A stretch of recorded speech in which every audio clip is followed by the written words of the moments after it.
I want to leave my girlfriend who was roped. I left, went home, and attempted to focus on how I can help her. I start Googling how to deal with a RP survivor and what I can expect. She starts going to therapy initially 2 times a week. Then after 2 months, it goes down to 1 day a week. In the meantime, she finally makes contact with me and asked to meet at a coffee shop. I get there, and she is already there and waiting. At this point in time, they had her so medicated that I was dealing with a zombie, for the most part. There was no emotion, and she was very methodical in her speech. Basically, she wanted to get together the day to tell me that she couldn't go out with me for a while until she got past some issues she was dealing with. Of course, I told her I understood. This was almost a month after the attack, and this was our first conversation by herself, so I was already living under this assumption. I told her I would be there for her and that whatever she needed, whether that be space or a shoulder to cry on or anything, I was there for her. I started to tell her that I loved her, and she stopped me. She told me that right now she didn't want to hear that, and that I had to respect her wishes. I was once again a little hurt, and frankly surprised, but I said whatever she wanted. She starts texting me the next day. Little things, nothing important, but I think it is a big step in getting back to where we were. This goes on for another month and a half. I finally asked her at the month-and-a-half mark if we could meet for dinner. She didn't reply for 2 days, and then said that she had to wait to talk to her therapist. Finally, she agrees to this, but sets the date for another month away. Now, mind you, this is almost 4 months after the attack, and so far I've had 1 physical conversation with her in person, and 1 bizarre conversation with her and her family. Yeah, I need to mention this. I am not being updated on her progress by anyone. Granted, I realize that I am not officially family, nor am I entitled to do anything, but it would have been nice to just get a text or call or something from someone telling me that she was doing good in therapy or was not or anything. We go out to eat at a small bistro that we ate at all of the time. I met her there, and I was waiting for her to show up. After sitting for a half hour, waiting by text to see what was up, I just get a text off. On my way, she finally arrives and sits down. I ask her how she has been, and she snapped at me and told me to not ask her personal questions. We ate, and after dinner, I wanted to just sit and talk, because I missed the person I had talked to almost every day for the previous 3 years. But when she was done eating, she said that she was ready to go home. I asked her if she could stay for just a few minutes to talk, but I could see that she was becoming physically anxious, and I did not want to upset her. So I said that I loved her and missed her. She just walked away. She goes back to texting me the next day like nothing had been wrong. We actually start to see each other once a week for lunch, and she is getting more and more comfortable with being out. So she sits and talks a while. She has also started a new job, which she tells me about. This goes on for another 4 months. I'm happy to see her and all, but honestly, I'm very lonely, and we have not even so much as held hands. Then one day, she doesn't show up for lunch. I text to see if she is okay. No reply. I call her parents to see if they know where she is and to make sure she is okay. I got the runaround from them, and by this time, I am starting to get upset because I don't want to know where she was at or anything. I just wanted to know if she was okay. After actually saying that, her mom says yes, she is okay, but don't expect to hear from her for a while. Well, that makes me start to thinking she has had a relapse and is in the hospital. But what can I do? All I do is go home and try and take my mind off of it. 2 weeks pass with nothing from anybody. I'm trying my best to be reasonable here, but basically I call her sister and ask if she is still alive or what. She knew I was getting frustrated, so she apologizes, but that her sister told them to specifically not let me talk to her. At this point, I break down. I don't know what I've done wrong here. I have not pushed her. I have not tried to get her to be with me in any way, other than to just talk to me. And even then, I have had very generic conversations, so as to not upset her. I then get a text from her asking if I would meet with her at an address I wasn't familiar with. But once I looked it up, I determined this was the therapist office. I am told me there are 4, which meant I had to leave work early to get there. I check in at the front desk, and I'm told that the therapist wants to speak to me alone for a few minutes. She comes in,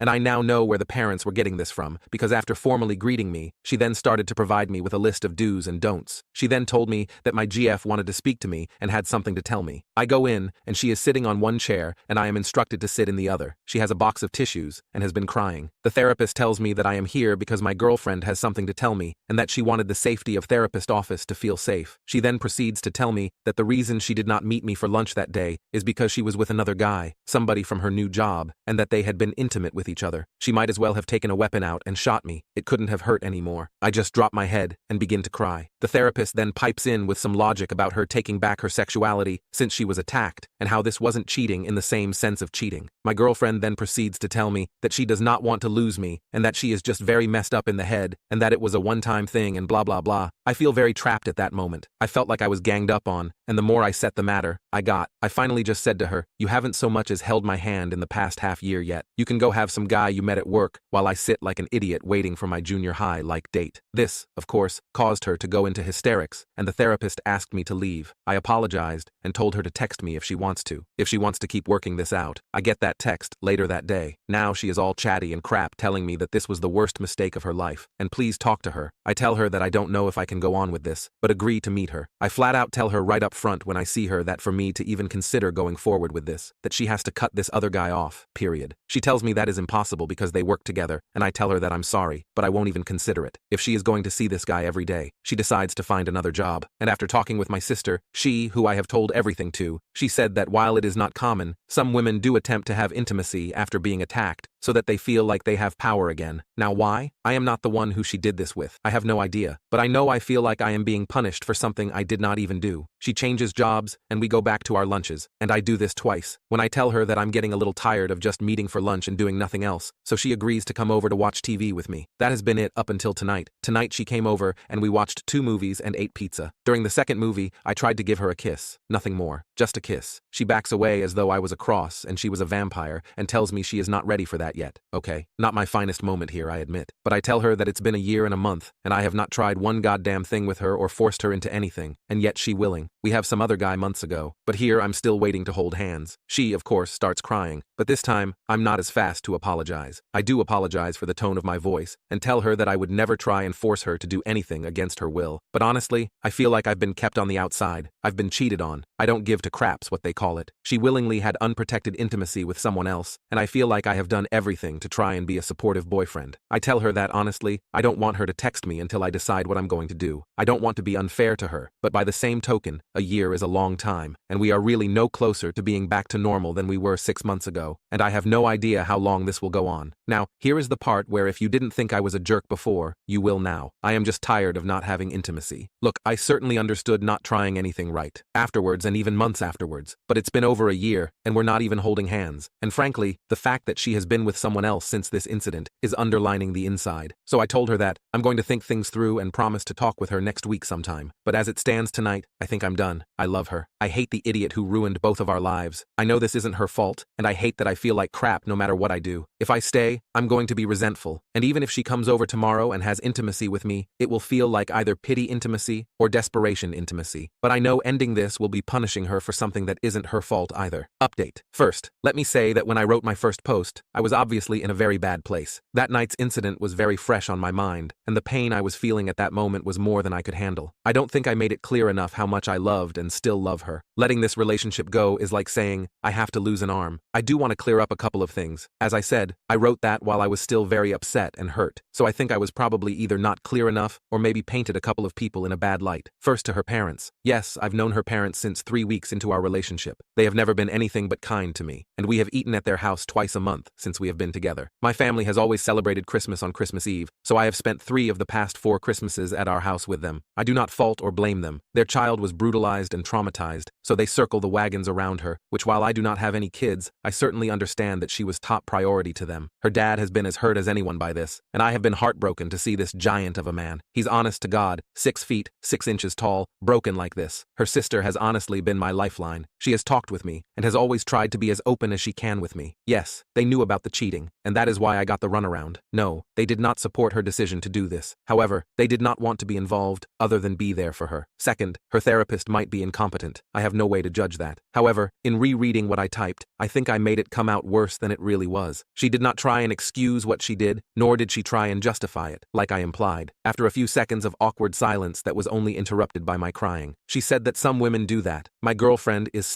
was my best friend. I confided in her for everything. I have some work associates that I am friendly with, but I am hundreds of miles from where I grew up, and all of my friends are there and either are married or very career-driven, so I don't have what you would call a real support network. My sister has been there for me to a point, but there is a real complication to that. Even my girlfriend and my sister are best friends. In fact, it's how I met my girlfriend. So while my sister loves me and wants what's best for me, she is also very sympathetic to her friend and doesn't want me to do anything to hurt either of us. She does not support her in the cheating, but is trying to basically smooth that over. She does not know, though, that we, my girlfriend and myself, have not been together intimately since the rope. Honestly, that is none of her business, and I think she would be really disgusted with me if I let her think that this even had anything to do with it. My GF has been blowing up my phone with texts since Sunday night. She is saying everything that I have wanted her to say since about about a month after the rope. I've gotten more "I love yous" in the past day than I have in the past year. I've only responded twice to her, so she does know I'm reading them. That is making the next part very hard to do. I came to the decision last night/early this morning that for my own mental well-being, I can't do this anymore. Believe me when I say that I know what a failure it is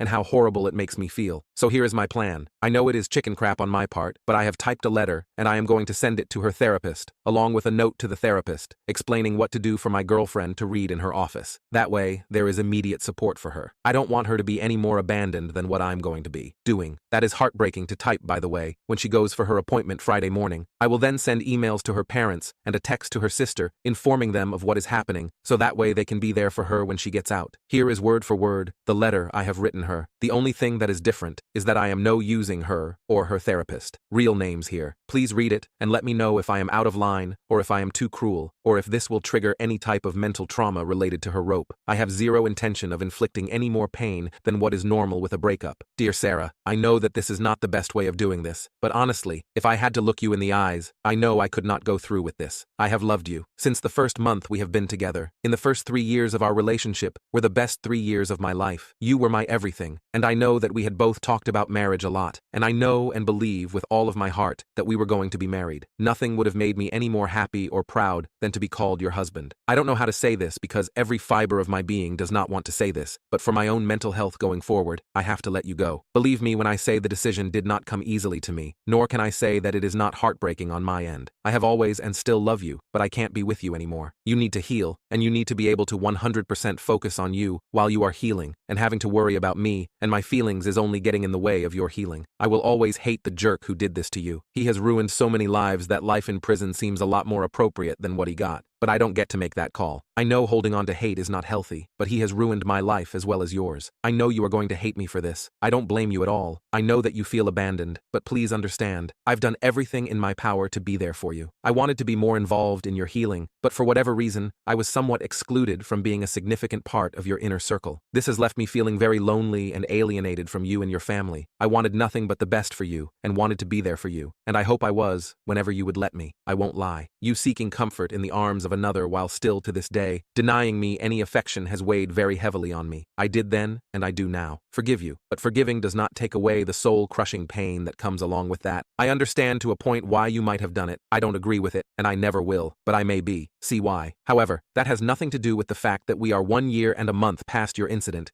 and you still treat me as though I did something wrong or will do something wrong to you. When you withdrew the other night from my attempt at a kiss, I knew then that you were still in need of healing, and I have no idea how long that will be, but I can't put my life on hold indefinitely, which is where we are still. I know it is very selfish of me, but I need affection. I need both mental and physical intimacy. Our conversations have been both generic and bland for the past year, which, believe me, I can understand why. But we used to spend hours talking about our future and what we wanted. Now, at best, we talk about what movies we want to watch. What I am doing is in no way because of what happened to you. That event was horrible and was life-changing for you, and I never, ever had a second thought about you because of it. This is all about your recovery and how you have to heal for whatever reason. Reasons you may not even know yourself. You have completely distanced yourself from me. I've tried with all of my heart to get back to you, but it is painfully apparent that I am no closer to you now than I was right after the incident. Also, to be very clear, so you do not think this is about anything else? There is no one else. I am not seeing anyone. I don't have eyes for anyone, nor do I think anytime soon I will. I am not now, nor have I ever cheated on you. I hope with all of my heart for you to be fully healed soon. I want you to be happy. I hope someday you can look back on our time together with fondness and find it in your heart to forgive me. I will always love you. This breaks my heart more than you will ever know. Love, Chad.